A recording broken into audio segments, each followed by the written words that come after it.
Bom, boa noite a todos, tá? Então, para os residentes novos que não me conhecem, eu sou Angélica Lucchesi, né? Cirurgiã do aparelho digestivo e preceptora aí de vocês da cirurgia geral, da cirurgia do aparelho digestivo e da cirurgia oncológica.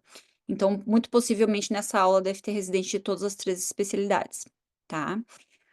Para quem ainda não sabe, a minha formação toda eu fiz voltada para cirurgia de fígado, pâncreas e vias biliares, todo o meu mestrado, doutorado e todo o meu estudo é dedicado a isso, então é por esse motivo que eu prefiro me dedicar a dar esse tipo de aula para vocês, tá, gente? Então vamos lá, que essa aula é bem extensa. Por favor, qualquer dúvida, pode me interromper. Se o sinal estiver ruim ou se vocês não estiverem me ouvindo mais, me liguem, que o meu celular está aqui do lado, tá? Foi. Então, vamos começar bem do básico, né? Quais são os tipos de tumores que podem acontecer no fígado, tá? Ou o tumor é primário do fígado, ou seja, nasceu ali, tá? Originou-se nas células hepáticas, ou ele é secundário, ou seja, um tumor metastático, que originou-se em outras células de outros órgãos e aí sim foram enviadas metástases para o fígado, tá? Então, dos tumores primários mais frequentes existe o carcinoma hepatocelular e bem lá em segundo lugar o colangiocarcinoma.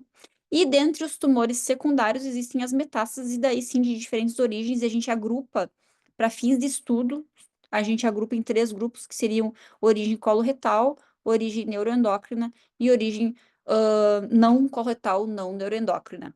Nós vamos ter aulas sobre todos esses assuntos, uma aula para cada um. Hoje nós vamos focar, então, no primeiro, que é o carcinoma hepatocelular, tá? Então, carcinoma hepatocelular, 90% das neoplasias primárias do fígado é carcinoma hepatocelular, tá, gente? Ou seja, uma célula, um tumor originário nos hepatócitos, tá? Muito frequentemente esses tumores acontecem em um fígado já doente. Então, 90% das vezes em que existe um carcinoma hepatocelular, existe um paciente que já tinha cirrose antes, tá?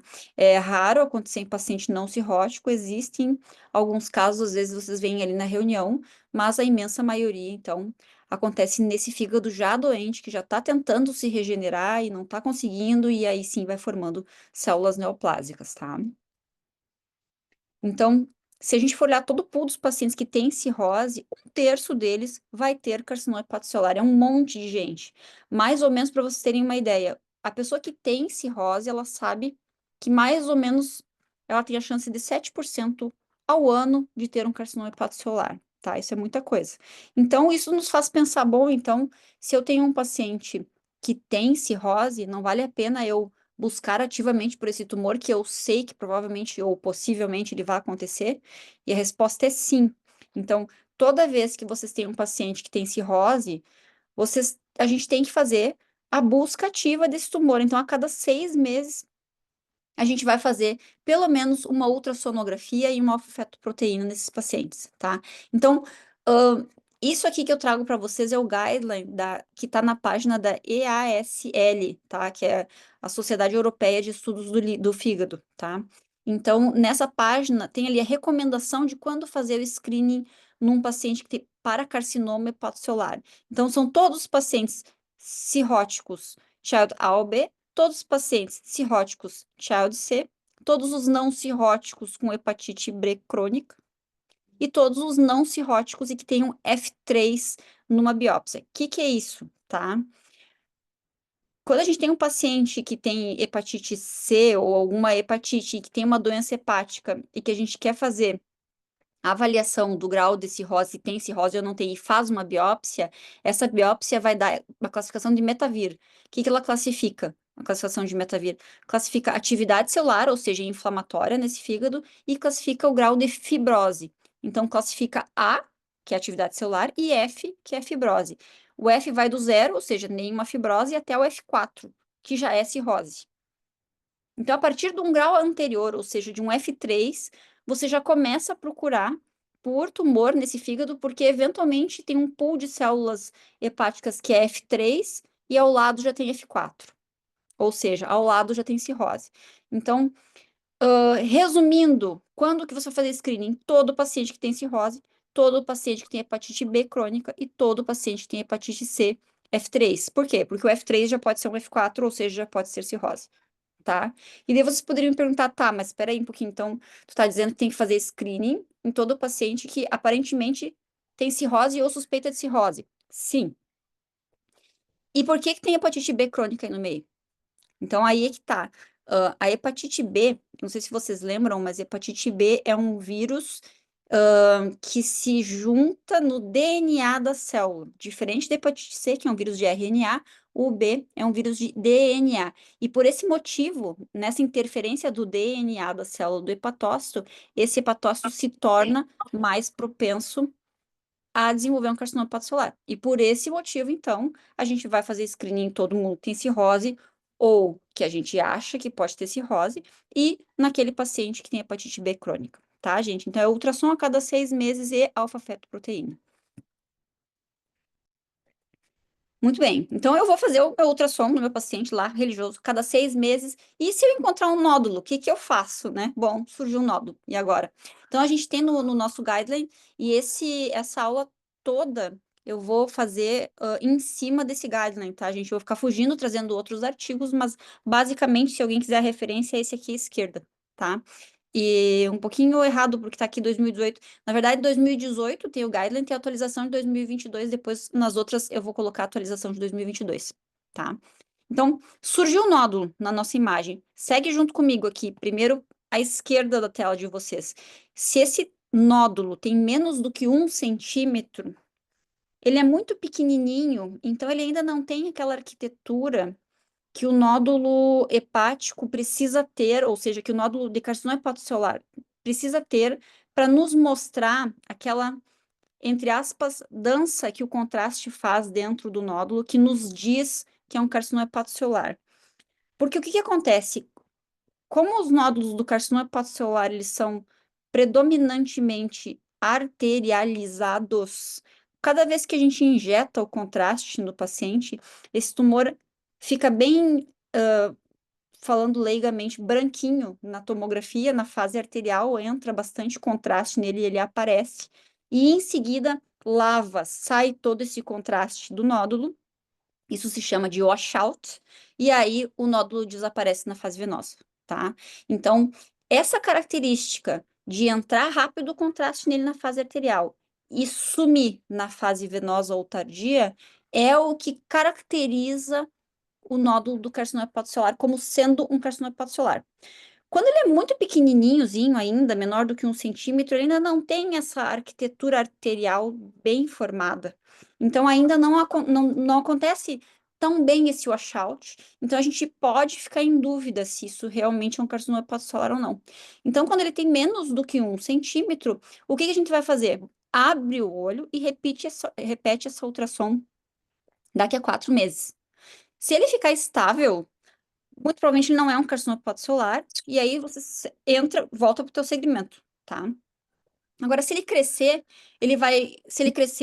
maior do que 1 centímetro, ele vai ir por esse outro lado do nosso fluxograma aqui, ou seja, o lado direito da tela de vocês, onde ele maior do que 1 centímetro, ele pode nos apresentar essas características que eu falei para vocês. Então, tendo uma característica positiva nesse tipo de exame de imagem contrastada, ou seja, necessariamente uma tomografia com contraste ou uma ressonância com contraste, você vê esse washout. Se isso acontecer num paciente que tem cirrose, a gente já tem o diagnóstico de carcinoma hepatocelular. Não há necessidade, nesse tipo de tumor, de fazer uma amostra histológica, ou seja, de fazer uma biópsia para se ter o diagnóstico. Então, no paciente, eu estou frisando que é com cirrose, porque necessariamente tem que ser com cirrose e ter essa característica, temos um carcinoma hepatocelular. Então, a gente tem aí um diagnóstico feito por um exame de imagem, tá? Muito diferente dos outros tumores que a gente acaba fazendo biópsia para confirmar, né? Então, se eu tenho essa técnica positiva, ou seja, sim, eu tenho um carcinoma hepatocelular, aí nós vamos tratar como carcinoma hepatocelular. Se até a técnica que você fez veio negativa, aí, ou seja, não está bem claro se é mesmo carcinoma hepatocelular, provavelmente tu vai ter que fazer o outro método, O que que é o outro método? Ah, se eu fiz uma tomo, eu vou fazer uma resso. Se eu fiz uma resso, eu vou fazer uma tomo. Lembrem-se, sempre com contraste, senão não vai ter dança de contraste nenhuma, não vai nos ajudar, tá? E aí, se veio positivo, bom, é um carcinoma hepatocelular, eu vou tratar. Se veio negativo, no algoritmo ele fala para você fazer uma biópsia, tá? O que que a gente costuma fazer no nosso meio? A gente evita muito de biopsiar, a gente só biopsia quando a gente está em dúvida, por exemplo, eu não sei se é um carcinoma hepatocelular ou se é um colangiocarcinoma, onde eu sei que é maligno, mas eu não tenho certeza qual dos dois. Nesse caso, a gente biopsia mais, tá? Se há uma dúvida, porque ainda não está bem claro se é um carcinoma hepatocelular ou não, a gente pode muito bem esperar mais 3 meses, repetir a imagem e aí confirmar ou não que é um carcinoma hepatocelular, tá? Isso varia um pouco de centro para centro, tem alguns centros que são mais agressivos, acabam biopsiando mais, e outros que são menos agressivos, como eu acho que somos nós, tá? Então, a gente tem aquele nosso paciente que tinha lá a sua cirrose, estava fazendo o acompanhamento, surgiu um nódulo, ele é maior do que 1 centímetro, ele tem washout, ele é um carcinoma hepatocelular. E agora, doutor, o que que eu faço, né? O que que a gente vai fazer com esse paciente? Aí, nós vamos ter que... Ah, antes disso, só... Esqueci. Sim, pode falar. Bem, me interrompe se quiser falar alguma coisa. Se for sem querer, é só desligar, tá? Então, antes de eu continuar, tá? Eu só para trazer para vocês o que que é isso, Lee-Hades. Vocês devem ouvir bastante gente falando na reunião. Lee-Hades é um tipo de classificação que o radiologista usa para nos dizer se é um tumor ou não, tá? Se é um tumor, se é um carcinoma hepatocelular ou não. Então, o Lee-Hades só pode ser usado para pacientes que têm cirrose. Se começa o caso apresentando não tem cirrose, bom, ou não tem o diagnóstico firmado, não sabemos se podemos usar o Lee-Hades, tá? Então, o Lee-Hades é de liver, né? Lembram o B-Hades lá da mama de breast, né? Então, o T-Hades da tireoide, né? Então, o Lee-Hades é do liver. A gente pode caracterizar ele como Lee-Hades 1, que é definitivamente benigno, até 5, que é definitivamente maligno, tá? O Lee-Hades 4 e 5 a gente já trata como sendo malignos. O 3 a gente super em cima do muro, não sabemos o que é, nós vamos acompanhar, geralmente, porque o que que acontece no fígado cirrótico, né? O fígado cirrótico ele vai formando nódulos de regeneração. O fígado, como ele é um órgão que pode se regenerar, ele está sofrendo aquela agressão, seja ela qual for a causa da cirrose, que for alcoólica, que for viral, não importa a causa da cirrose, o fígado está sendo agredido, por isso que ele se tornou cirrótico, e ele fica tentando se regenerar. E ele vai formando nódulos regenerativos, e isso faz parte da tentativa do nódulo de se curar, entre aspas, daquilo que está agredindo ele. Então, esses nódulos regenerativos, às vezes, no exame de imagem, podem se parecer com um nódulo, principalmente na eco, né? Ah, tem um nódulo. Aí vai olhar, não tem washout, blá, blá, blá, Lee-Hades 3. Então, pode muito bem ser aqueles nódulos de tentativa de regeneração e que não é um tumor e que nunca vai ser um tumor. Pode, né? Pode também ser um tumor que ainda não está bem caracterizado. Então, no Lee-Hades 3, a gente acompanha e para baixo é benigno, tá? O Lee-Hades 4 e 5 a gente trata. O Lee-Hades M, ele vai me dizer o que? Ah, é câncer, mas eu não tenho certeza se é um carcinoma hepatocelular. Então, a gente vai possivelmente investigar mais esse paciente ou biopsiar, tá? Então, essa categoria dos vermelho escuro aqui, roxo, alaranjado e vermelho, são os tumores, tá? E o preto é o tumor quando ele tá dentro do tumor in vein, né? Tumor dentro do vaso, tá? TIVI. Então, aqui, só para trazer para vocês qual é a classificação que a gente usa. Isso mais o grupo americano usa essa classificação Lee-Hades. O pessoal lá na Europa fala mais em washout. Washout tem washout, não tem, tá? Não usa tanto isso. Acho que está começando a usar cada vez mais, que acaba que está virando uma linguagem mundial, tá? Então, voltando para cá, então, Lee-Hades 4 ou 5 é um tumor, então a gente vai tratar agora, a partir desse momento, como um carcinoma hepatocelular, tá? Aqui eu trago fotos para vocês, lá do professor Cherki. Esse aqui é um tumor, olha o fígado, que doente que ele é. Vê se não parece que ele tem milhares de pequenos nódulos, né? Esses milhares de pequenos nódulos são os nódulos regenerativos que podem se configurar como maiores, tá? E nesse fígado aqui embaixo à direita, tá? Olha a borda dele, eu gosto de trazer essa foto para mostrar para vocês como é a borda de um fígado doente. Ele é arredondadinho, né? Ele é meio amarelado, porque possivelmente era esteatótico esse fígado antes, tá? E aqui um tumor bem caracterizado, que é um tumor carcinoma hepatocelular, tá? E nessa foto, vocês notam que tem um tumorzão maior e do lado pequenos nódulozinhos, tá? Isso são nódulos satélites, tá? Por definição, histologicamente falando, o que que é um nódulo satélite? É um nódulo de até 2 centímetros de tamanho, de até 2 centímetros de distância do nódulo grandão original, tá? Então, isso são nódulos satélites. E esse aqui embaixo, não sei se vocês estão vendo minha flechinha, mas bem embaixo à esquerda, é um tumor dentro do vaso, tá? Então, essa peça foi ressecada com um tumorzinho mais agressivo, tá? Então, a gente tem o nosso tumor. Normalmente, quando a gente tem o diagnóstico de tumor num paciente, a primeira coisa que a gente faz é, bom, vamos estadiar, né? Vamos ver que tamanho que está esse tumor. O estadiamento, na imensa maioria dos tumores, envolve ver TNM, né? Tumor, linfonodos e tem metástase ou não. Aqui no fígado, no carcinoma hepatocelular, é um pouco diferente, porque a gente não tem só o tumor para a gente olhar. A gente tem o tumor e a gente tem a cirrose. Então, a gente precisa avaliar o paciente junto, né? Então, é o tumor, a cirrose e o paciente. Tem que fazer esse conjunto, olhar para os três para poder classificar ele no nosso estadiamento. Então, é um estadiamento especial que a gente usa.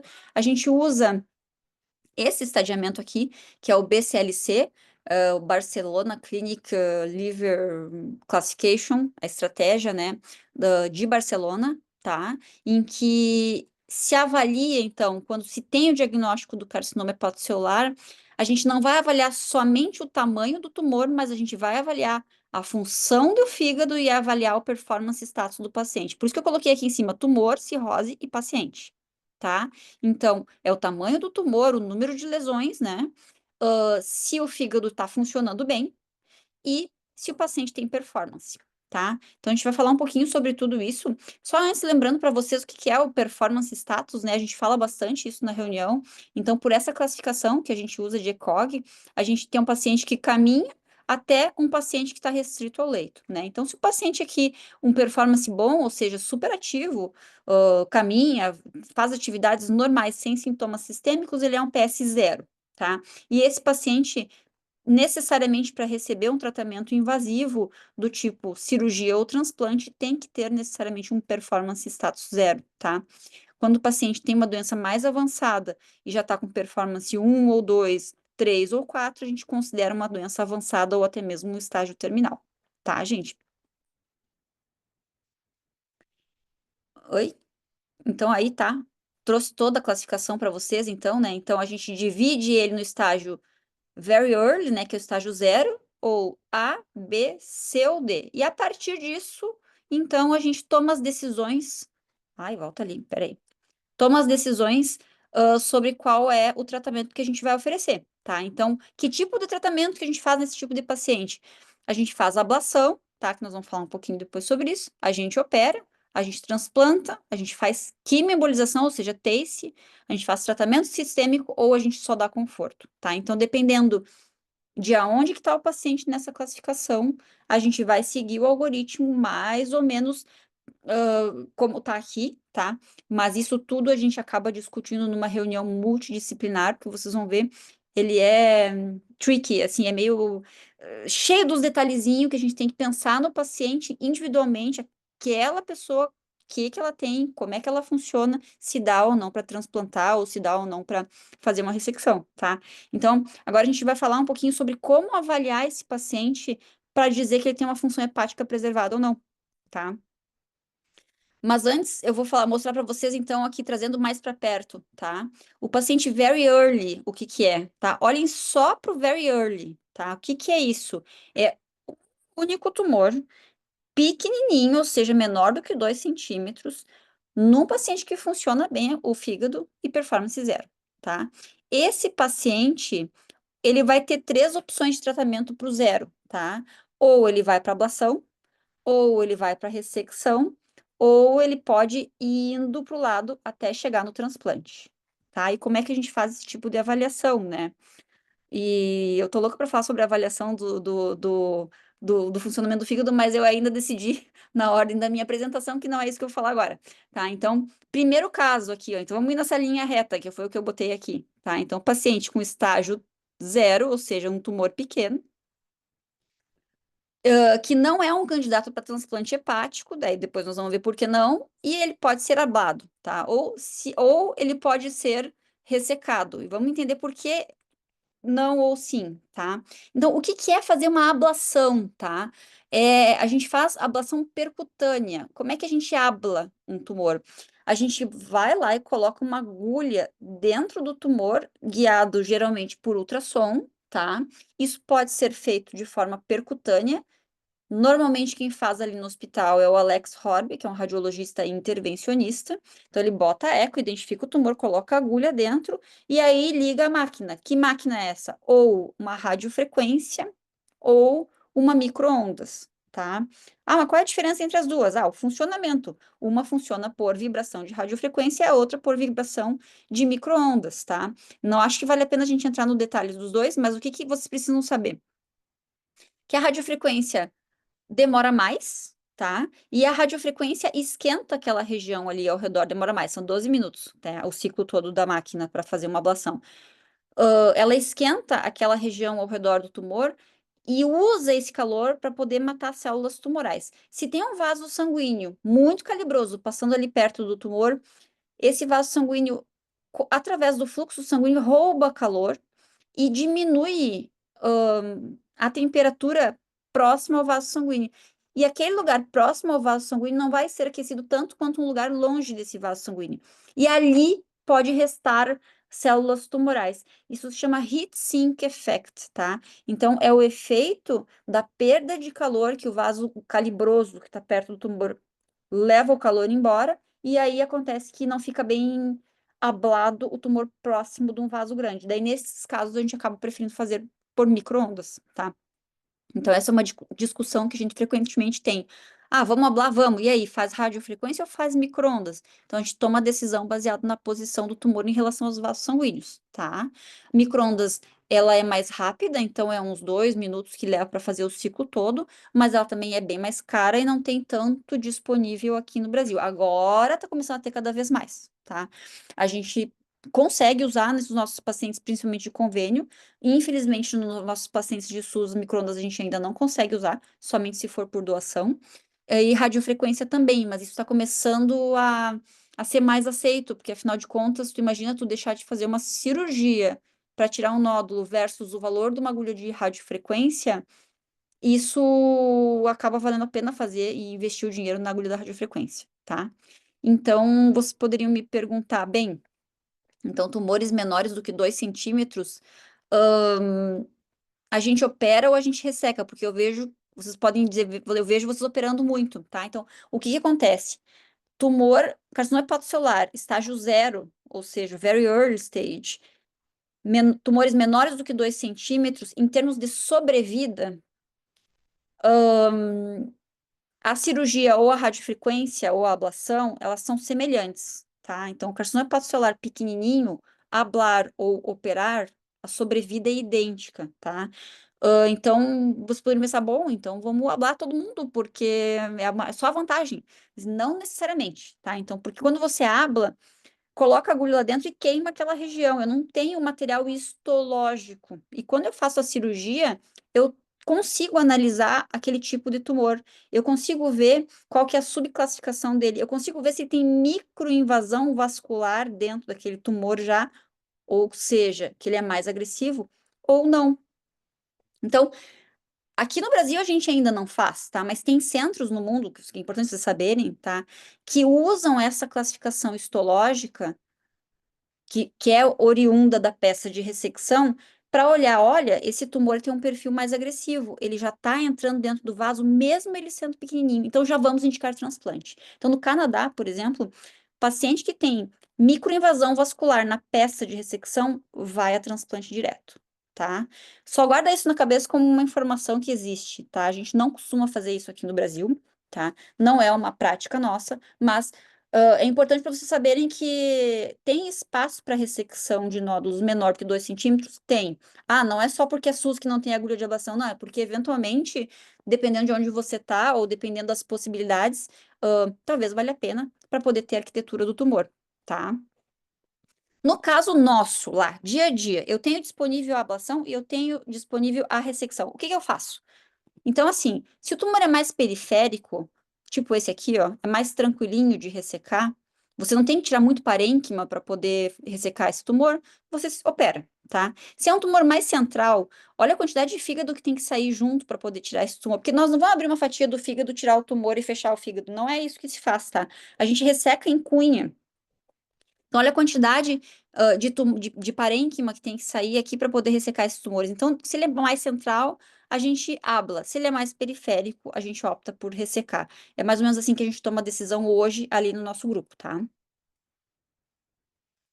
Então, no very early stage, tá? Então, o paciente pode ir para ablação, pode ir para ressecção e ainda eventualmente pode ir para transplante, tá? Então, que daí já estaríamos dentro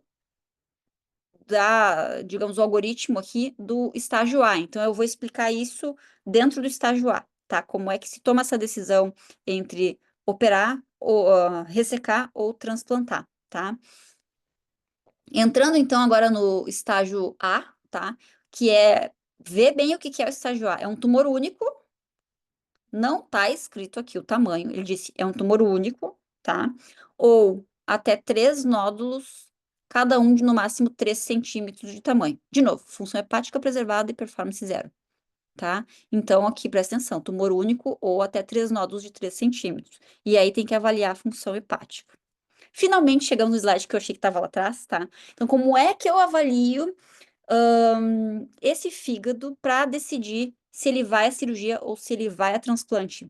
Isso vocês que apresentam os casos lá no nosso round, a gente fica sempre pedindo, plaquetas, plaquetas, por que isso? Agora vocês vão entender, tá? Então, esse artigo eu indico para vocês lerem, eu acho que ele é bem conciso, para quem é residente, está começando, é bem bacana para ter uma visão global da coisa, assim, como é que eu avalio esse paciente aí, né?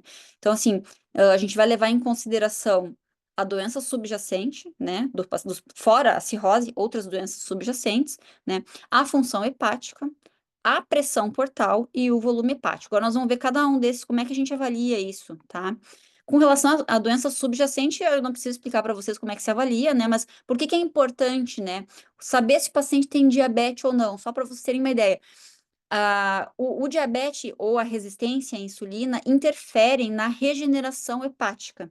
Então, um paciente que tem resistência à insulina, e é por esse motivo, obesidade, síndrome metabólica está aqui também, ele tem mais dificuldade e maior número de complicações pós-operatórias do que um paciente que não tem. Mais dificuldade em regeneração hepática, tá? E maior número de complicações do que o paciente que não tem. Então, por isso é bem importante. Se eu tô ali, por exemplo, eu vou fazer a volumetria do meu paciente, tá no limite. Ele é diabético, tenta talvez pensar numa alternativa para aumentar o tamanho do fígado, porque talvez esse paciente, estando muito no limite, tendo diabetes, tendo obesidade, ele não consiga regenerar o fígado o quanto há necessidade que regenere, tá? A icterícia, aqui, ó, então, ó, o diabetes. Tá. Então, diabetes, a gente tem aqui, então, o dado que eu estava falando para vocês, mortalidade de 8% versus 2% no grupo não diabético, tá? E a icterícia, mesma coisa, reduz níveis de antioxidantes, o que faz o fígado ter uma dificuldade na regeneração, tá? Paciente que fez quimioterapia, não é, em geral, o caso dos pacientes que têm carcinoma hepatocelular, em geral, esses pacientes vão direto à cirurgia, tá? Não faz quimio antes, hoje em dia, normalmente, depois vamos ver outros casos, tá? Esse paciente pode ter um fígado mais agredido e, por conta disso, ter uma dificuldade na regeneração, e por conta disso, na hora de fazer a volumetria, tem que sobrar mais fígado para ele, para poder ter fígado suficiente que se regenere, tá? Com relação à função hepática, assim, bem importante, gente, vocês terem em mente, todos nós temos em mente, na verdade, que não tem uma fórmula mágica para dizer, esse fígado é bom, esse fígado não é bom, tá? A gente tem que juntar o quebra-cabeça, tá? Se tivesse um jeito bom, a gente não teria várias opções de formas de medir essa função hepática. Muitas vezes a gente pergunta pro residente, né, principalmente quem está começando, a função hepática é boa? Aí fala, aí a resposta, TGA e TGP é normal. Tá, mas não é essa a pergunta, tá? Função hepática não é sinônimo de TGO e TGP. O que que é função hepática? Função hepática é a capacidade que esse fígado tem de cumprir com a sua função, tá? Então, qual é a função do fígado? Ele tem um monte de função. Ele produz proteínas, ele produz fator de coagulação, ele controla a pressão portal para ter ou não ter ascite, para ter ou não ter circulando metabólitos que causem encefalopatia. Então, para medir a função hepática, a gente pode usar o Child Pugh, que é um dos scores que a gente usa, tá? A gente pode usar MELD, que é outro score, o Child, que leva em consideração aí bilirrubinas, ascite, encefalopatia, tempo de coagulação, MELD, mesma coisa, tá? A gente pode usar verde de indocianina, não sei se vocês já ouviram falar, tá? Isso a gente não usa muito aqui no Brasil, infelizmente. Eu adoraria se a gente usasse, tá? Até tentei a gente conseguir aqui na Santa Casa, mas a gente não tem a maquininha para medir o verde circulando, né? Que é um negocinho que tu faz tipo oximetria, assim. Então, o que que é o verde de indocianina? É um produto que você injeta na corrente sanguínea do paciente e ele é depurado exclusivamente pelo fígado, tá? Então, se o fígado tá bem bom, tu injetou o verde de indocianina, 15 minutos depois aquilo já tá indo embora, tá? Se o fígado não tá bem bom, ele não tem a função adequada, 15 minutos depois que você injetou o verde de indocianina, ainda tá circulando aquele verde de indocianina. Então, o que que se faz? Se injeta o verde de indocianina, se mede 15 minutos depois, se tiver menos do que 15% circulando, pode operar. Significa que o fígado tá funcionando bem. E se mais do que 20% estiver circulando ainda de verde de indocianina, significa que o fígado não está conseguindo se livrar daquilo. Ou seja, ele não está conseguindo fazer a sua função adequadamente. Então, não dá para fazer grandes cirurgias, porque cada partezinha daquele fígado é importante. Tirar uma parte significa que ele vai sentir. Então, não dá para fazer ressecções, tá? Eu não falei, mas assim, Child A, a gente consegue fazer ressecções maiores, dependendo se a pressão portal e as bilirrubinas estão bem, tá? Child B, a gente somente ressecções pequenas e o C a gente não resseca, tá? MELD aqui acima de 10 a gente já pensa bem se vai operar ou não, tá? Normalmente esse paciente vai para transplante, tá? E o ALB score é um score mais recentemente usado, tá? Ele para medir o funcionamento hepático de pacientes cirróticos que fazem acompanhamento da cirrose, ele está dando uma curvas de sobrevida muito semelhante ao do Child Pugh, que ó, tu vê que o gráficozinho A é muito parecido com o gráficozinho B, tá? Isso aqui são pacientes que têm cirrose, que são acompanhados e as expectativas de vida deles. Tá muito parecido, então o ALB score tá cada vez mais sendo utilizado para pacientes cirróticos, tá? Com uma boa previsão de função hepática. Aí o MELD é uma fórmula, né, que eu tinha deixado ali, tá? E então, a gente fazendo esses cálculos, chegando nesses números, a gente tem mais um dado que nos ajudam a raciocinar se a gente vai levar esse paciente para ressecção ou para transplante, tá? Com relação à pressão portal, tá?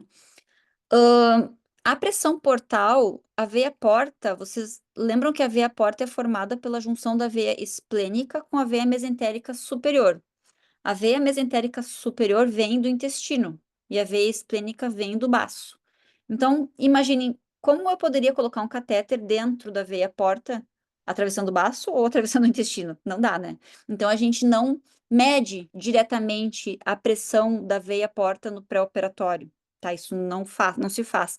O que mais perto a gente tem de um método direto da pressão portal é através do gradiente da pressão venosa hepática. A gente pega através da jugular e coloca um catéterzinho que vai até lá embaixo. Lá onde entram as veias hepáticas na veia cava, ali a gente infla um balãozinho para cima e a pressão que tem embaixo a gente entende que é o gradiente da pressão venosa hepática, tá? É o que mais perto tem de uma medida, entre aspas, direta da pressão portal. E daí vocês poderiam me dizer, bom, então como é que eu vou medir a pressão portal se eu não consigo botar um catéter lá dentro e medir ela efetivamente? Então a gente usa métodos indiretos, tá? A gente entende que está acontecendo uma hipertensão portal quando tem alguns indícios de que ela está elevada. Por exemplo, as plaquetas. E aí é que entra toda a reunião a gente perguntar quais são as plaquetas do paciente. Porque imagina Se a pressão portal. Vocês entendem, gente, assim, a veia porta é uma veia, né? A artéria hepática que está entrando no fígado, que é uma artéria, ela dura como qualquer artéria. Não se altera com qualquer elevação da pressão. Mas a veia porta, que está entrando num fígado que é cirrótico, se esse fígado está com a arquitetura muito enrijecida por conta da cirrose, vai existir uma resistência ao fluxo sanguíneo para dentro do fígado. E a veia porta acaba sentindo mais, porque diferente do que aquela artéria grossa, espessada, ela é uma veia que só tem aquela única camada de veia. Então, ela sente a dificuldade de entrar no fígado e ela vai engurgitando, ela vai represando o sangue. Por conta disso, a pressão dentro dela aumenta. E aumentando a pressão da veia porta, aumenta a pressão da artéria esplênica, aumenta a pressão da mesentérica superior, tá? Se aumenta a pressão da veia esplênica, eu falei artéria, mas é veia, tá? Se aumenta a pressão da veia esplênica, o sangue vai passar mais devagar dentro do baço. E assim vai consumir mais lentamente passando lá dentro, vai consumir mais plaquetas, as plaquetas vão cair. Então, um paciente que tem cirrose e que tem plaquetas baixas, a gente vai pensar, opa, ele deve ter hipertensão portal, porque o fígado está passando mais devagar dentro do baço, porque ele não consegue entrar dentro do fígado, por isso plaquetas baixas. O baço aumenta de volume, então, esplenomegalia, tá? As veias ao redor do esôfago que drenam para a veia porta também ficam engurgitadas, ou seja, varizes esofágicas, tá? E a gente começa a fazer aquela CIT pré-sinusoidal, porque aumenta a pressão e começa a fazer aquele transudato. E aí, barriga de água, tá? Barriga com ascite, tá? O auge disso vai ser começar a fazer shunts colaterais. São pacientes que têm uma hipertensão portal há mais tempo, aí pode formar, assim, ao redor do umbigo, aquelas varizes, cabeça de medusa, tá? Aquilo lá é o quê? É reflexo da pressão portal aumentada, que acaba recanalizando a veia umbilical, e aí aquela aparece ao redor do umbigo, aquelas veias aumentadas de tamanho. Isso normalmente a gente não vê isso nos nossos pacientes, acontece mais em pacientes com uma cirrose mais avançada, que são pacientes que já não têm espaço normalmente para ressecção, então a gente acaba não vendo isso muito nos pacientes com somente cirrose e carcinoma hepatocelular. Isso normalmente são pacientes com cirrose mais avançada, tá? Então, pacientes que têm plaquetopenia, baço de tamanho aumentado, ascite, varizes esofágicas, significa o quê? Hipertensão portal. É isso que a gente lê, tá, gente? Resumindo. Com relação ao volume hepático, tá? Então, o que que a gente sabe? Que um fígado normal, a gente pode deixar 20% dele só que ele se vira, se regenera super bem.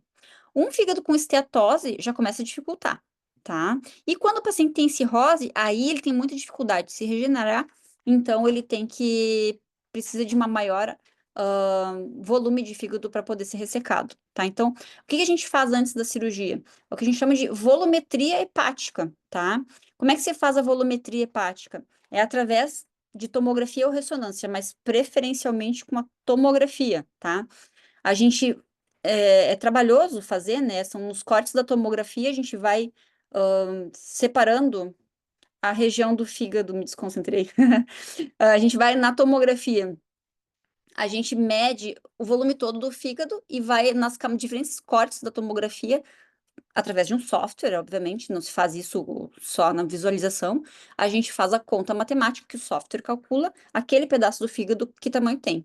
O tamanho todo do fígado e o tamanho que tem o pedaço que tu quer tirar. E aí a gente vê o quanto que vai ser o futuro remanescente hepático, ou seja, o quanto que vai sobrar de fígado para aquele paciente. Então, para o paciente que tem cirrose, tem que ser mais do que 40%. Então, grandes ressecções hepáticas, esse paciente não vai tolerar, tá, gente? Tem um outro jeito de calcular, que não seria só por volume, daí seria a razão do futuro remanescente hepático com o peso do paciente. Então, a gente faz uma continha de dividir, e essa razão tem que necessariamente ser maior do que 0,6, tá? Garantido maior do que 0,8, mas 0,6 já começa a ser aceito para fazer uma ressecção maior, para fazer uma ressecção e esse paciente tolerar, tá?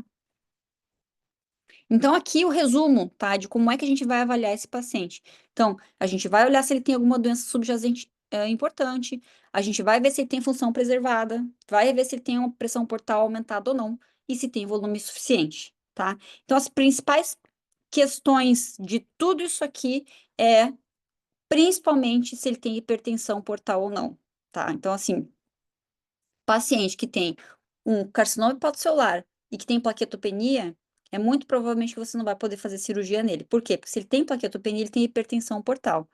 Se ele tem hipertensão portal, é que o fígado já está no limite. Se tu tirar um pedacinho, vai fazer falta, tá? Então, a gente já acaba pensando em não ressecar e fazer algum outro método, tá? Então, voltando aqui, vocês percebem que no nosso algoritmo, paciente com um tumor estágio A, se ele for único, primeira coisa que você vai olhar é para pressão portal e as bilirrubinas. Por quê? Para ver função. Bilirrubinas é como se estivesse olhando, tô vendo se o child dele tá aumentado ou não. Se a bilirrubina tá normal, o child A, e não tem hipertensão portal, eu posso ressecar. Se a pressão portal tá aumentada, ou seja, se ele tem plaquetopenia, ou se ele tem uma endoscopia com varizes, bom, eu vou pensar em transplantar ele. Se não puder transplantar, talvez eu vá ablar esse paciente também, tá? Então, mais ou menos assim que funciona o raciocínio. Tem que pensar na hipertensão portal. Por isso que está aqui no meio do algoritmo, tá? A questão da pressão portal. Se a gente for falar em transplante, tá? Agora, para juntar um pouco o raciocínio ressecção e transplante, eu gosto sempre de contar essa historinha, que é a historinha. Nossa, 8h43. A historinha do transplante hepático para carcinoma hepatocelular, tá? Lá no começo, quando se começou a fazer transplante hepático, o que que os caras pensaram? Eles pensaram, bom, vamos fazer o seguinte, vamos operar todos os tumores pequenos e vamos transplantar os tumores grandes, assim a gente consegue tratar todas as pessoas. Fazendo isso, os resultados foram horrorosos, né? Então, chegou a ter, assim, 6% de sobrevida em 5 anos, o que é muito ruim, porque esse fígado, ele vai ter que ser alocado e tem que ser decidido para quem que ele vai. Não tem fígado para todo mundo. Então, sempre se compara, quando você vai pensar em fazer um transplante hepático, sempre se compara com aquele paciente que transplantou não por tumor, transplantou só por cirrose. Se esse paciente que transplantou só por cirrose tem 75% de chance de viver 5 anos, e o que transplantou por tumor tem 6% de chance de viver 5 anos, tu não vai destinar esse órgão para o cara tem pouca chance de viver mais, vai destinar para aquele que tem mais chance. Então, foi completamente abandonado o transplante hepático nessa época aqui, na década de 80 para 90, tá? Quando se entendeu que os resultados eram terríveis, tá? E isso foi assim até 1993, quando no Hospital Paul Bruce se pensou, se teve a brilhante ideia, tá? Não, gente, quem sabe a gente tem que transplantar os pacientes com doença menor, e assim a gente vai estar tratando a doença e o fígado causador da doença. E assim esse paciente vai ter uma chance de sobrevida maior. E aí vieram esses belíssimos resultados, ainda não são aqueles conhecidos critérios de Milão, mas foi daqui que saiu a ideia, então eu gosto de ressaltar isso, porque a ideia foi do professor Bismu, tá? Esse, professor Bismu, vivo ainda, saibam vocês, tá? ahn, que de transplantar os pacientes com menos doença e ter sobrevidas, agora sim, equiparáveis a quem transplantou por cirrose. Então, eles concluíram que eles acreditavam que o transplante tinha que se limitar a pequenas lesões. Nessa época, ainda menor que 3, com 1 ou 2 nódulos. 3 anos depois, em 96, o pessoal do Massafero, né, o pessoal de Milão, publicou esse artigo, que é famosíssimo, tá? É o que a gente usa até hoje, em que eles transplantavam pacientes com um nódulo único de até 5 centímetros ou 3 nódulos de 3 centímetros, com resultados em torno de 75% em 5 anos, ou seja, parecido com aqueles que transplantavam só por cirrose. Então, aqui se voltou a olhar com carinho, né, para o transplante hepático, para o carcinoma hepatocelular, e esses critérios em muitos países, inclusive no nosso, são usados até hoje, desde 1996, para indicar transplante ou não para as pessoas, tá? Então, olhando de novo para o nosso algoritmo, se o paciente tiver hipertensão portal e não puder ser ressecado, a gente acaba indo ao transplante. Qual que foi o raciocínio para chegar nisso, tá? Quando a gente tinha esse estudo, olha que interessante, é um estudo que foi feito pelo mesmo grupo de cirurgiões, tá? No início, de 89 a 2004, eles comparavam a sobrevida do paciente que ia à ressecção versus aquele que ia para transplante, e o transplante vivia muito mais que quem ia à ressecção. Ou seja, o resultado do paciente da ressecção, em termos de sobrevida, era muito pior. Esse mesmo grupo de cirurgiões, mais recentemente, 2005 a 2011, mostram E esses resultados não têm um P significativo, ou seja, resultados iguais para quem era transplantado e para quem era ressecado. Aí vocês podem me perguntar, mas o que que aconteceu? E foi o que eles se perguntaram. O que que nós estamos fazendo de diferente que a gente está agora com sobrevida igual e antes não era sobrevida igual? Para quem resseca e para quem transplanta, tá? Eles aprenderam a ressecar, tá? Porque, como a gente tinha falado antes, o carcinoma hepatocelular, ao redor dele, ele pode ter uma microinvasão vascular. E essa microinvasão vascular acontece para os ramos portais mais próximos dele. São aqueles que irrigam aquela região. Então, quando você vai ressecar um carcinoma hepatocelular, o ideal é ressecar a região daquele pedículo portal. E aí você vai estar ressecando junto a microinvasão vascular, tá? Antigamente, quando a ressecção era mais limitada, poderia sobrar numa região com pequenos ramos portais acometidos em que propiciava uma recorrência local e fazia com que esse paciente tivesse pior sobrevida. Então, essa aqui é a conclusão daquele estudo anterior. Então, a partir disso, começou a se ressecar mais adequadamente os tumores, os carcinomas hepatocelulares, né?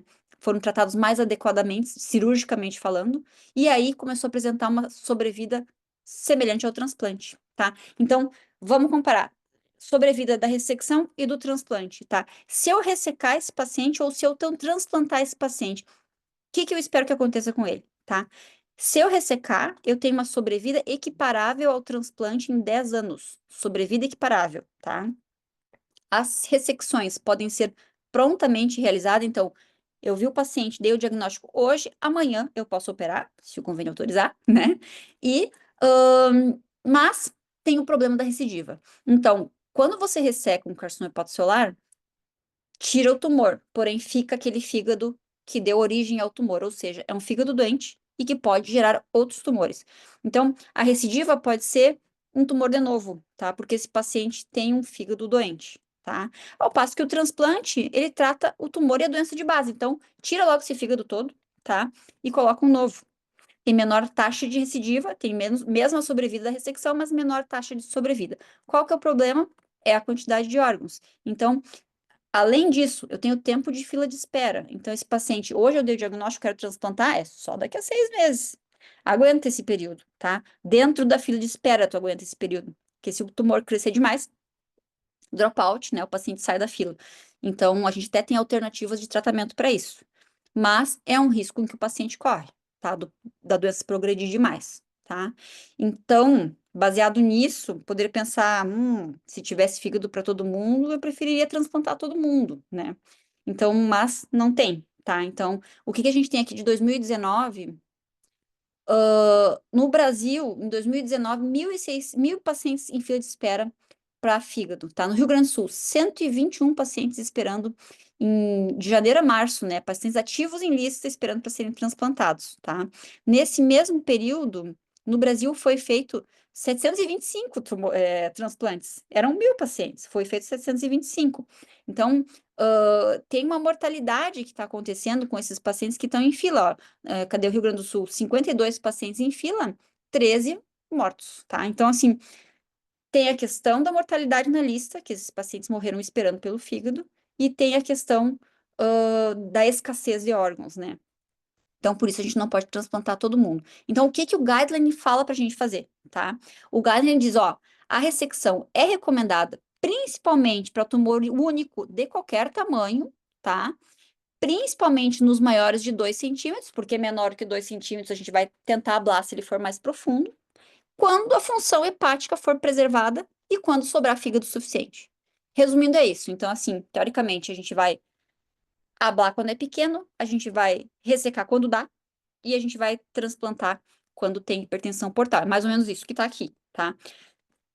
Então, a gente, olhando melhor agora, vocês entendem melhor esse começo do algoritmo, né? Com relação à decisão de ressecção, ablar ou transplantar. Tá, gente? Agora eu vou ter que andar um pouquinho mais rápido, falta 10 minutos para terminar a aula, tá? Porque, assim, tem muita coisa sobre esse assunto, tá? Então a gente não vai poder entrar a fundo em tudo, mas assim, é importante falar para vocês no downstaging, tá? O que que é downstage? É um paciente que tá fora desses critérios aqui. Ele não é mais um estágio A, mas eu quero tentar trazer ele para dentro dos critérios de Milão. Olha aqui os critérios de Milão, tá? Um tumor único, tá? até 5 centímetros para poder transplantar, mas pode ser só o único para você ressecar, tá? E menos do que 3 nódulos de até 3 centímetros para poder transplantar, tá? Se não é isso, se for maior do que isso, a gente chama isso de milão out. Ele tá fora do milão. E eu quero trazer para dentro de milão, eu quero fazer um milão in, eu quero trazer ele de volta. Eu posso fazer algum procedimento nele para diminuir o tumor e fazer ele, socar ele para dentro do milão? Posso, tá? Isso se chama downstaging. Isso foi bem, ó, trazer do estágio B para o estágio A, tá? Isso foi bem descrito de novo pelo grupo do Massafero, tá? Pessoal bem organizado lá em Milão. Então, eles faziam o tal do downstaging ou com ressecção, ou com TACE, que é quimioembolização, ou com ablação, ou com radioembolização, tá? Fazia o downstage, ou seja, diminuía aquele tumor para menor do que 5 centímetros ou menos do que 3 nódulos de 3 centímetros e espera 3 meses. Deu certo? Pode transplantar. Cresceu de novo? Não pode transplantar. Nesse meio tempo tem que tratar? Não necessariamente. Eles disseram, pode ou não usar sorafenib. O que é importante é que a alfa-feto se mantenha menor que 400. Fazendo isso, eles transplantavam os pacientes e tiveram umas sobrevidas incríveis aqui, muito parecidas com quem era transplantado dentro do Milão-In. Então, aqui no Brasil, hoje é aceito o downstage. Então, se a gente conseguir diminuir o tamanho do tumor, a gente pode fazer o transplante, tá? E aqui uma outra forma de ver o mesmo resultado, tá com uma sobrevida bem bacana. É um outro artigo, tá? Então, assim, a gente falou aqui o estágio A e B, tá? 0 e A, tá? E agora eu vou falar um pouco sobre o estágio B, menos sobre o C e menos ainda sobre o D, tá? Rapidamente, para a gente poder concluir a nossa aula, que, que é bem extensa, né? Então, o que que é o estágio B, tá? O intermediário. Então, é aquele paciente que tem ou uma doença um pouco maior do que os critérios de Milão, tá? E que tem alguns lugares que aceitam, ou seja, critérios estendidos para transplante hepático, a gente chama, e aí poderia vir a transplante, vocês veem pela flecha aqui, tá? Ou é aquele paciente que tem nódulos bem definidos, não estão dentro desse grupo, mas são pacientes com uma função preservada, podem ir a TACE, tá? Ou aquele paciente que tem uma doença mais infiltrativa, ou ela é bilobar e aí vai para o tratamento sistêmico, tá? Então, todos esses aqui são estágio B. O estágio B antigamente não era assim bem dividido, né? Ele era só assim a doença multinodular com função preservada. Ficava muito difícil da gente conseguir decidir o que ia fazer com o paciente. Hoje ele está dividido nessas três. Hoje, agora 2022, né? Foi dividido nessas três categorias, então a gente consegue raciocinar melhor. Então, só gostaria de trazer um pouquinho, principalmente essa primeira, são os critérios estendidos para transplante. O que que é isso, tá? É que mais recentemente existem países no mundo que não usam mais o critério de Milão. Por exemplo, a França, tá? O que que eles chamam? O Milão estendido com alfa-feto, tá? Então, são critérios que levam em consideração a alfa-fetoproteína também, além do tamanho do tumor. Por quê? Porque a gente sabe que os pacientes que têm alfa-fetoproteína maior do que 1.000 têm um prognóstico muito pior se forem transplantados, mas muito pior se eles forem transplantados em comparação com aqueles que têm uma alfa-feto baixa. Então, na França, o que que eles fazem? Eles dão uma notinha, ó, uma pontuação para o paciente de acordo com o tamanho do tumor, o número de nódulos e o nível de alfa-fetoproteína. E se essa nota dá maior do que 2, o paciente não vai transplantar. Então, nota que alfa-fetoproteína maior do que 1.000 já tem 3, ou seja, não vai transplantar. Um tumor maior do que 6 centímetros já tem 4, não vai a transplante. Mas entre 3 e 6 centímetros, nota número 1. Então, significa o quê? Que, que não é 5 centímetros, que nem o critério de Milão, já é 6, tá? Então, é um critério expandido. Eu aceito um tamanhozinho um pouquinho maior, e eu aceito, só que eu também levo em consideração a alfa-fetoproteína, tá? Então, na França, que já usa isso aí, pelo menos desde 2016, quando eu tive lá, já se usavam esses critérios aí, tá? Olha o tempo que faz, vai fazer 10 anos no que vem, tá? E aqui no Brasil a gente ainda tá usando critérios de Milão, tá, gente? Então, isso tá sendo muito falado, é muito em breve, eu acho que vai haver algum tipo de mudança, mas por enquanto só milão para nós, tá? Algumas câmaras técnicas já não estão mais aceitando alfa-fetoproteína maior do que 1.000, mas isso é uma coisa bem critério específico daquele caso, assim, não é uma coisa de legislação para nós, tá? E aqui para trazer para vocês, olha o título do artigo, né? Já está na hora de abandonar os critérios de Milão.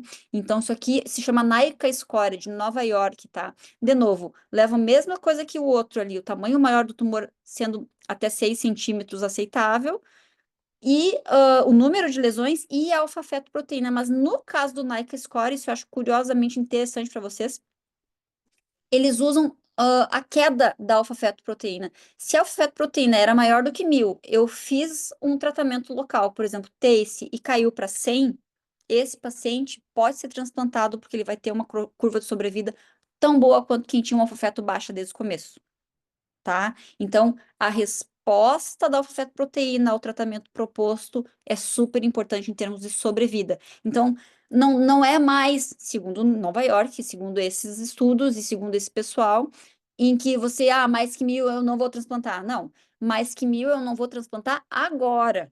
Eu vou fazer um tratamento local e possivelmente, se baixar essa fetoproteína, essa é uma expectativa que a gente cria, ele pode ir para transplante. De novo, aqui vai ter que dar uma notinha, né? E conforme a nota, a gente vai estratificar em baixo risco, risco aceitável, alto risco. E com curvas de sobrevida, tu vê a recorrência do paciente, o verde é o alto risco, sob uma recorrência altíssima, tá? Ao passo do paciente que caiu para o baixo risco, tem uma recorrência baixa e uma sobrevida alta.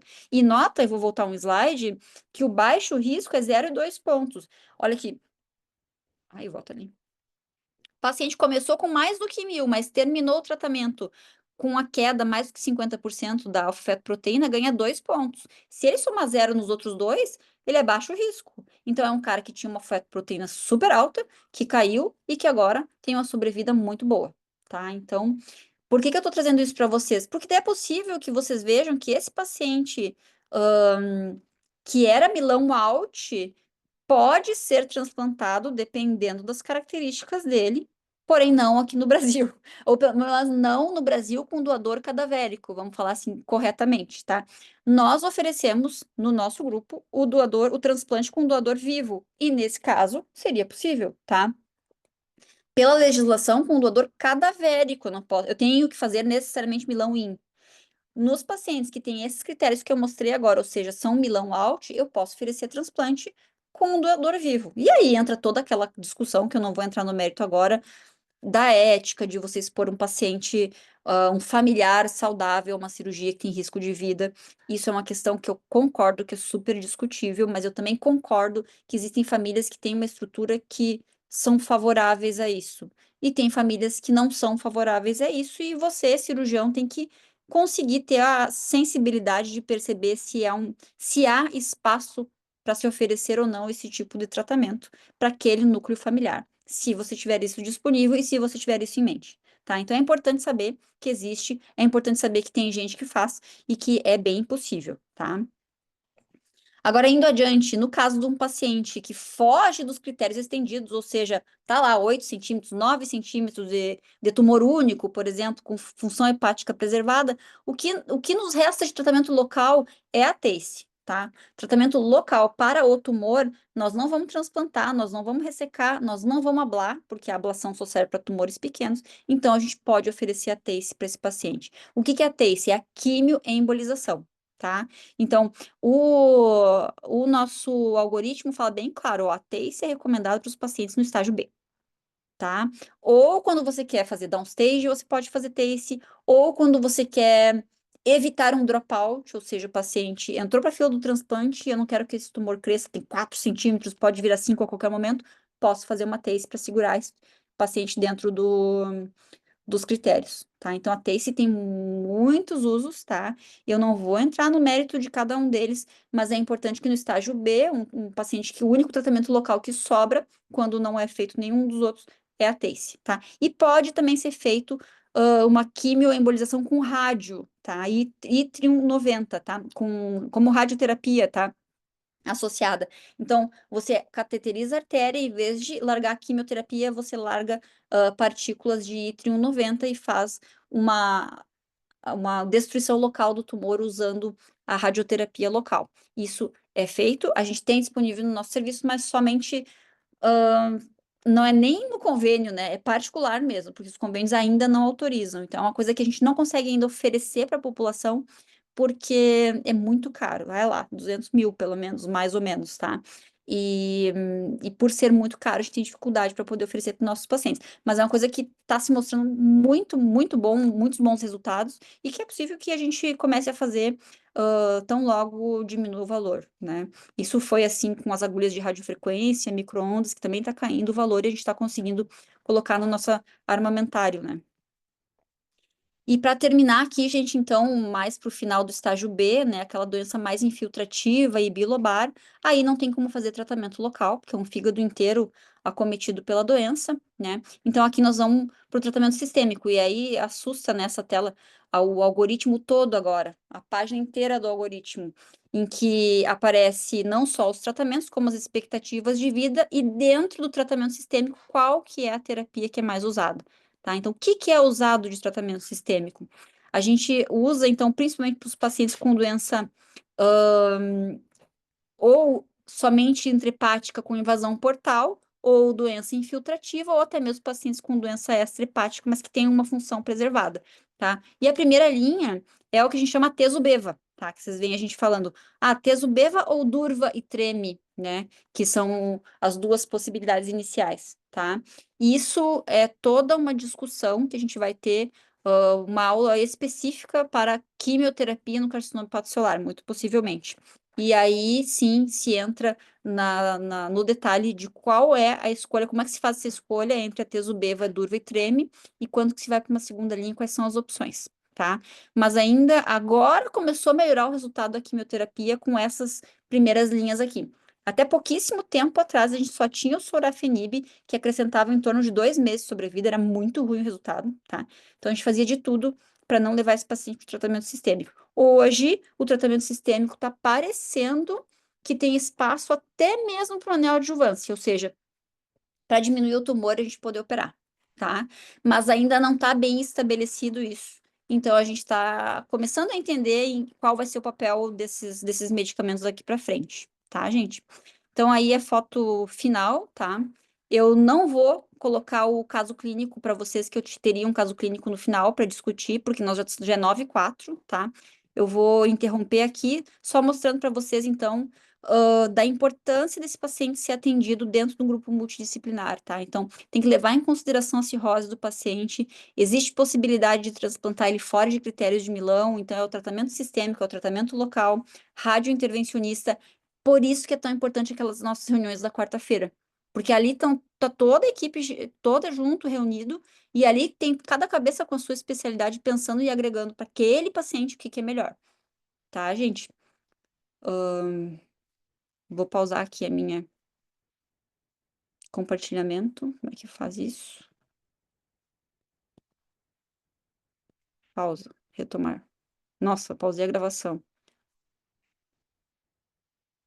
Interromper. Deu.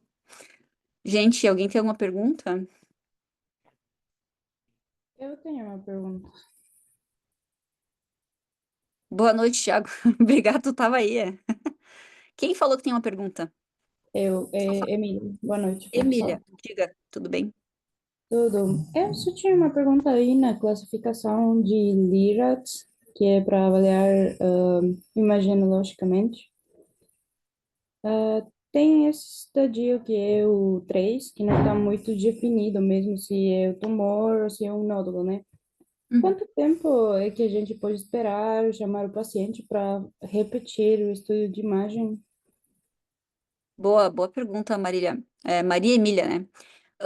É assim, o Lihads, eu até não coloquei para vocês, mas é bem interessante. Ele tem mais de 80 páginas, tá? Se vocês forem pegar, é um artigo gigante, eu até tenho, se vocês quiserem olhar.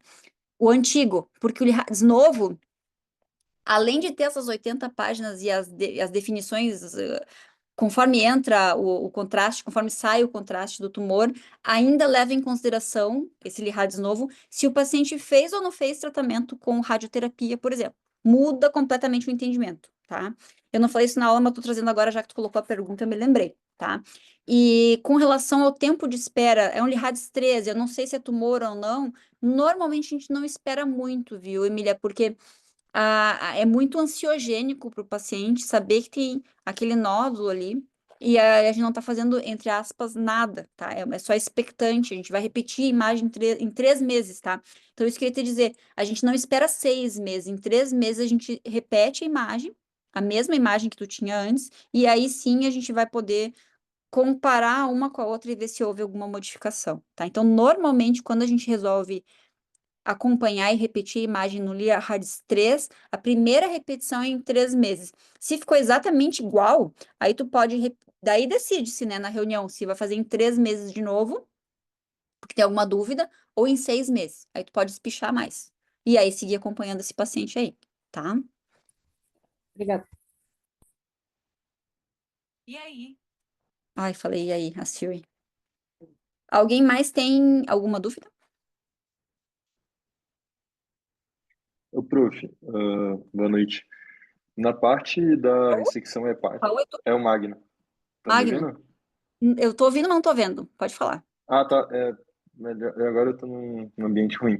Mas, assim, em relação à ressecção hepática do hepatocarcinoma, ah, quando a gente vai estudando, assim, né, para as provas, enfim, a gente vai fazer questão, eles definem, meio que se fica, se é child A, beleza, dá para ressecar, child B e child C, meio que as questões já, tipo, não recebe. Mel de menor que 10, ok, dá para ressecar. E, tipo, meio que esses dois cortezinhos, assim, para quase todas as instituições eles aceitam.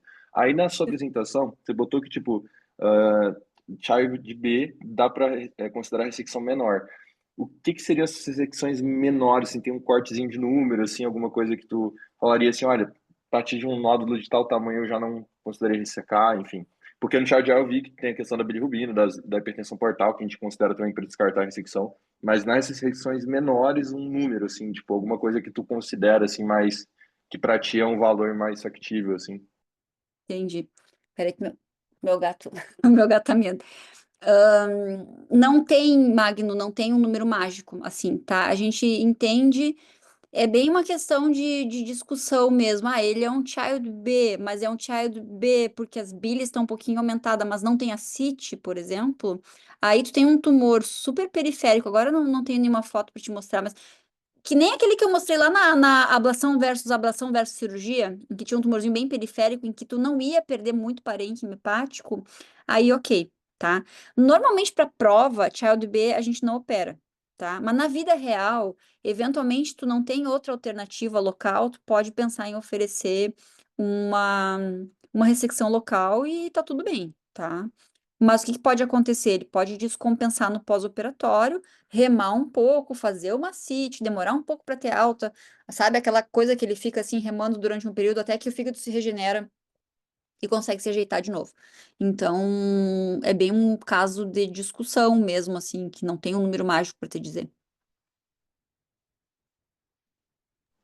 Não, perfeito, era essa a resposta mesmo que eu acho que esclareceu bem para mim. Obrigado, prof. Nada.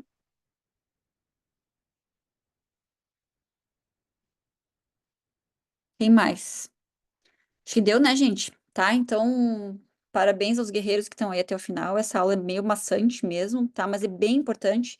Isso aí, para quem passa na equipe, poder saber, ou melhor, entender o que está sendo discutido na reunião. Por isso que eu coloquei mais para o começo essa aula, para que o pessoal que está passando na equipe consiga entender melhor as nossas discussões. Tá bom, pessoal? Boa noite para todos, um super beijo, e eu vou encerrar a gravação aqui.